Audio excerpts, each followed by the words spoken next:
ઈડર ભાજપના ધારાસભ્ય અને વિધાનસભાના પૂર્વ અધ્યક્ષ ખોટી રીતે ખેડૂત બની ગયા હોવાના તેમજ અન્ય 4 મુદ્દે કોંગ્રેસે આજે વિરોધ નોંધાવ્યો હતો। ઈડર કોંગ્રેસ સમિતિના કાર્યકર્તાઓએ મામલતદાર કચેરી ખાતે ધરણા યોજ્યા હતા। જો કે મંજૂરી વગર ધરણા પ્રદર્શન યોજતા પોલીસે કોંગ્રેસના 35થી વધુ કાર્યકર્તાઓની અટકાયત કરી હતી અને પોલીસ મથકે લઈ ગયા હતા। કોંગ્રેસ પ્રદેશ સમિતિએ આદેશ કરેલો કે ભાઈ ઈડરના ધારાસભ્ય ખોટા ખેડૂત ખાતેદાર બન્યા છે, એમના માટે કોઈ કાર્યવાહી થતી નથી। અહીંયા ઈડરના એક સ્થાનિક ડૉક્ટર ખાતેદાર બનેલા, એમના ઘરેથી એમને ધર્મપત્ની અને એમને જેલમાં નાખી દીધા હતા।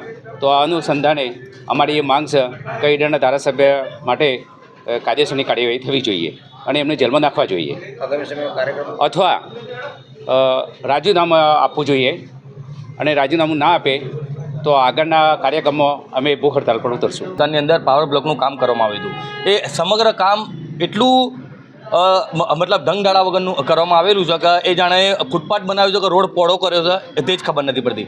એના માટે અમે લોકોએ પ્રાદેશિક કમિશનરશ્રી તમામ જગ્યાએ આની લેખિતમાં રજૂઆત કરેલી છે।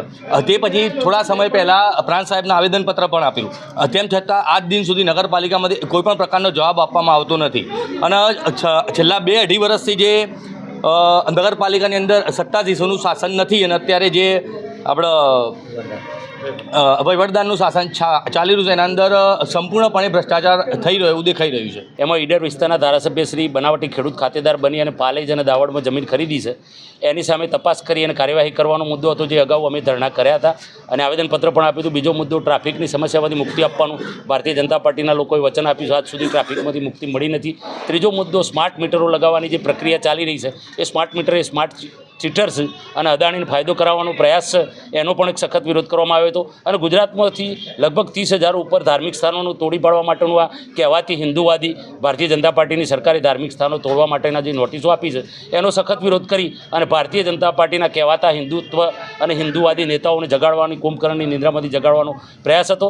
સાથે સાથે નગરપાલિકાની અંદર જે ભ્રષ્ટાચાર થઈ રહ્યો છે, અને તમે અમારા જે સાકરિયા વિસ્તારની અંદર જે ફૂટપાથ બનાવ્યો છે, તમને નરી આંખે દેખાય કે આ નરો ભ્રષ્ટાચાર છે, એની સામે પગલાં ભરવા માટેનો આજનો આ કાર્યક્રમ રાખવામાં આવેલો હતો।